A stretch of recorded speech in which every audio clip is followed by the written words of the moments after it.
also advise people to buy from their countries if they can, because naturally your brain will convert to your own country's currency and you want to faint. So to avoid fainting in every shop you go. Hi guys, welcome back to my channel. Thank you for clicking. Please, let's try to watch my videos, help my content creation career. If you can, stream my playlist whenever you can. Anyways, let's get right into today's video. I know some people roll their eyes that these abroad people have started, or these YouTubers have started with their what to do and what not to do videos. Please make it no vex, yeah? Most of you guys don't know what to do, and we are here to help you guys. So I'm super excited that you've gone through the rigorous phase of getting your visa, and now you are almost on your way to Canada, or you are even in the country. Congratulations to you guys. It's not been easy. You guys have tried. So now that you have your student visa and you are good to go, resumption is in a few days or a few weeks, and some of you are in the country already, like I said, and there are some things that I think you would need to do. It is my thinking. You can also do what you like. So aside having the arrive can done and other documents you need to put in place, there's a list of things you need to do as an international student. The first thing I would say is to obtain your study permit, of course. This is not something that you can avoid at the point of entry anyway. So just know that, what most, if not all, foreign students have from their home country is a temporary residence visa, until you get your study permit or your work permit. A study permit is issued upon arrival, so put your documents in your hand luggages to avoid unnecessary delay and tension. You can be tensioned. They are not going to ask you so much question, but they will still question you, and you must be able to answer, the questions with confidence, as they would, they expect that you have all the information that you need. And another thing is, if you are landing in another province, aside the province where you are going to be studying, be ready to answer the questions that they have. I know of someone that was studying in Quebec and landed in Toronto, and his agent didn't tell him why, he's transiting to Quebec that day. He tried to call his agent, and the agent didn't pick call. I guess the agent was tired, or the time difference. Yeah, the next thing is he was deported. Yeah, you would think they will let you go, but no. If you meet a very hard person at the port of entry, it will send you back. So please, if you use an agent, follow up with them and ask questions. The next point is get your social insurance. Not all study permit allows you to work. So if the condition of your study permit allows you to work in Canada, you need to get your social insurance number. I hear that you may be able to get it at the airport upon arrival for some people, but if you're exhausted and you need rest, you can get it done in Service Canada anytime. But the next day or 2 days after you get into the country is okay. Not to worry, it is very easy to get. They don't usually ask a lot of questions, so don't be scared. You can also apply online, but it takes time to get, so go there physically and get it done the same day. The next thing is, if you're staying in a hotel, start looking for accommodation. I will advise you that you start preparing for your accommodation before you leave your home country. Yes, it might be hard to get, as you might not be able to call them, but the truth is most of them won't even pick your calls. I have tried to call for people, my friends, and they didn't pick up. They only said that they receive messages until you've both agreed to a certain extent. So if you haven't secured an accommodation, the university residence or Airbnb for the first few days may be your best bet, especially if you don't know anybody in the city, but just to have a place to stay.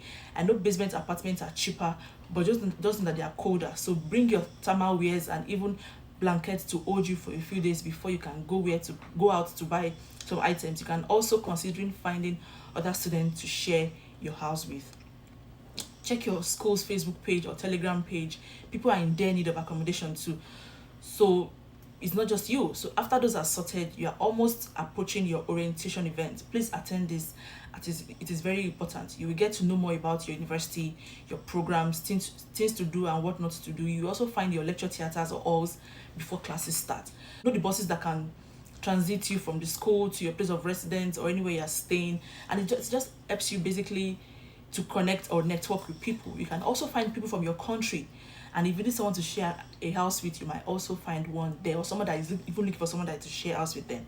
Next thing is to sort out your health insurance or your health card. International students mostly have health insurance provided by their student union or representative in their school, so you can also confirm this from the international student office during orientation. The next thing is to register for your classes. One of the perks of attending orientation is that you get to know the classes to register for. Some classes have limited spaces that are filled quickly, so make sure you register as soon as possible. Also contact the program coordinator or international office for help if you are stuck. They are usually very helpful.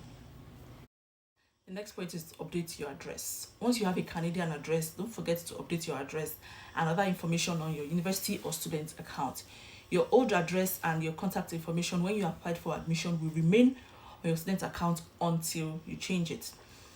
Then the semester starts, try to get your student ID card. Your student ID card comes with a lot of benefits. Some of these benefits are the free bus passes, access to libraries, access to recreational facilities or university events or university buildings may also be accessible with your ID card alone. So get it as soon as possible.